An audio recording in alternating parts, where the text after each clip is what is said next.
Hey everyone, welcome back to Weather on the Go. All your weather coverage on this Thursday, October 24th, 2024. In today's forecast, we're going to be talking about more unseasonable warmth across the United States and Canada. We're also going to be looking at record high temperatures perhaps with this warm stretch. We're going to be looking at precipitation trends throughout the rest of this week, this weekend, and all the way through Halloween as well. And the tropics are taking a respite right now. They're very quiet, but things could change as we go into early November. We're going to be diving into everything that you need to know in today's weather forecast. So make sure to subscribe to the channel down below for the latest weather information right at your fingertips, whether it's a video or live stream. Turn on the post notification bell so you get those videos and live streams and you're notified for that. Make sure to press the like button, the thumbs up button down below, and also leave any comments, questions, and concerns below. We'll get to those later on today.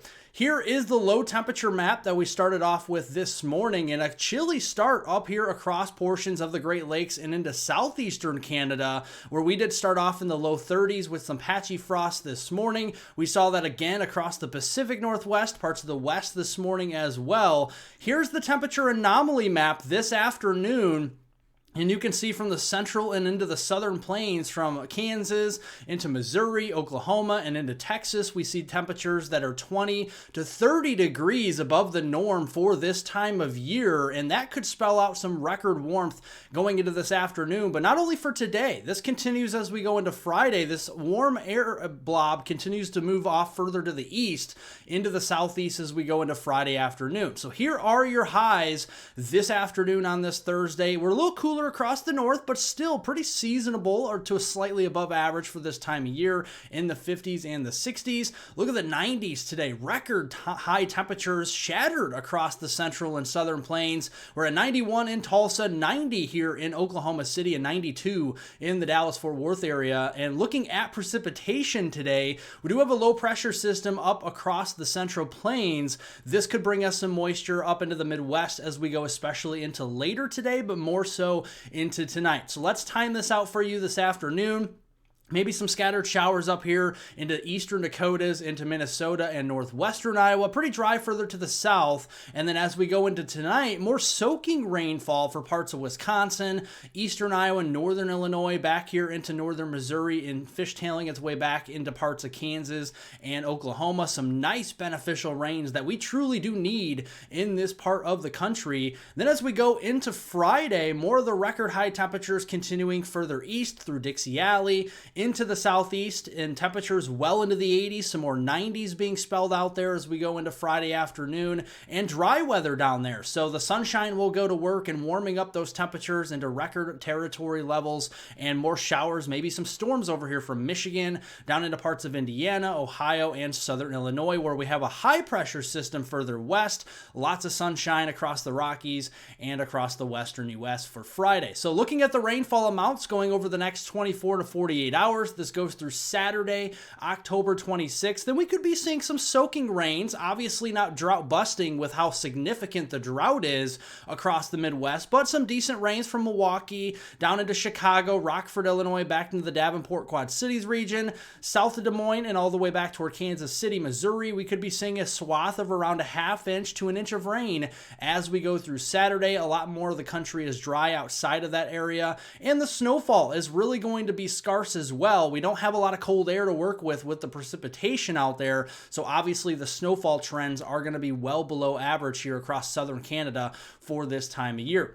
Going into the weekend, this is the last weekend of October, Saturday, October 26th into Sunday, October 27th. We have a trough across southeastern Canada and into the northeast United States. What this will mainly do is just impact some of our temperatures for the weekend, keeping them below normal. Ridge of high pressure spiking all the way across portions of the central U.S. up into central Canada, folks. And this promises to bring a continued spell of unseasonable warmth and record warm high temperatures across portions of the middle of the country. And keep tabs on this big trough across the Northeast Pacific. This could cause trouble as we go into next week. So with breaking this down, we do have some high temperatures temperatures that are, again, unseasonably warm, that are going to be record warmth across the middle of the country as we go into the weekend. A little bit cooler, though, with the trough across the Northeast. That could keep us leaning below normal with our temperatures for the weekend. But even so, we're still seeing 40s and 50s, 60s along the I-95 corridor for Saturday afternoon. More record warmth near the Gulf Coast and even back here into the Phoenix region, approaching 100 degrees. Yes, 100 degrees on October 26th, and that will continue into Sunday afternoon, and we'll start to see that southerly component to our winds. So even highs up into the northern plains like the Dakotas, Montana, Wyoming will get well into the 70s to end the weekend on Sunday afternoon. Here is the precipitation trend for the weekend upcoming. This is on Saturday. Triple area of high pressure. How many times have we seen that this year? Well, that's going to bring sunsplash skies. The sunshine will go to work, warming our temperatures up.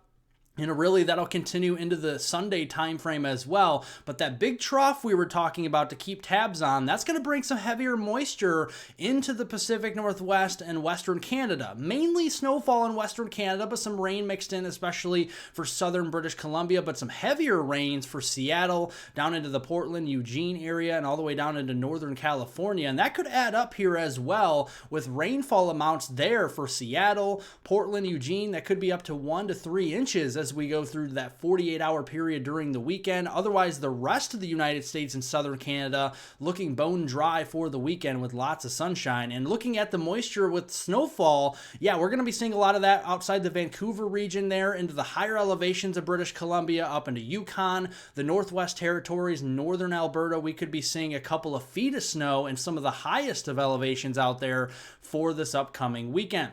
Big pattern change in the offing, though, as we go into next week. Not initially, because we're going to have a high-pressure system out east, and that's going to continue our warm, even record warm high temperatures across the east. But that big trough's going to be moving into the western United States further and into the Rockies, and this is going to set up a battleground in the middle of the country for temperatures. So you go out west, much cooler with that trough. You go out east, it is a lot warmer, especially east of the Rockies. More record warmth across the plains, likely up into the upper Midwest and Great Lakes, especially early next week.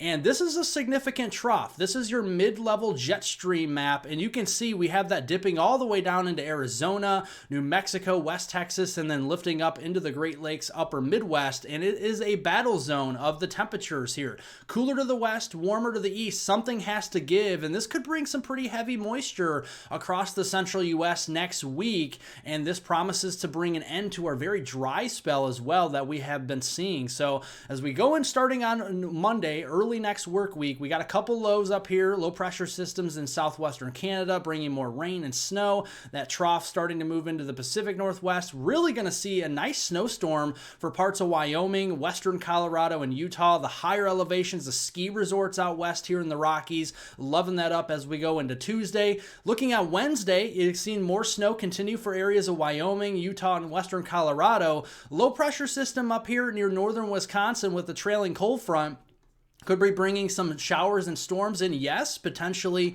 even some isolated severe thunderstorms are to not be ruled out. And then as we go into Friday, more of that low pressure systems really started to develop in the central plains, lifting up into the upper Midwest, bringing renewed chances for rain and storms, even some severe weather, even as we go into the start of November. Here are the rainfall amounts from Monday, October 28th through Friday, November 1st. We could be seeing the heaviest of the rains from portions of Milwaukee, Green Bay, down into Chicago, St. Louis, Jefferson City, Missouri, back here into Kansas City, into portions of Tulsa, Oklahoma City, and then stretching back there toward Lubbock, Texas. We could be seeing a swath of around 1 to 3, even 4 inches worth of rainfall next week, all told. Snowfall is going to be plentiful across the central northern Rockies, the Cascades out here, into Washington State and Oregon, and of course up here into the western coastline of British Columbia. We could be seeing feet, yes, feet of snow, 4, 5, 6 feet of snow as we go through next week in some of the higher elevations.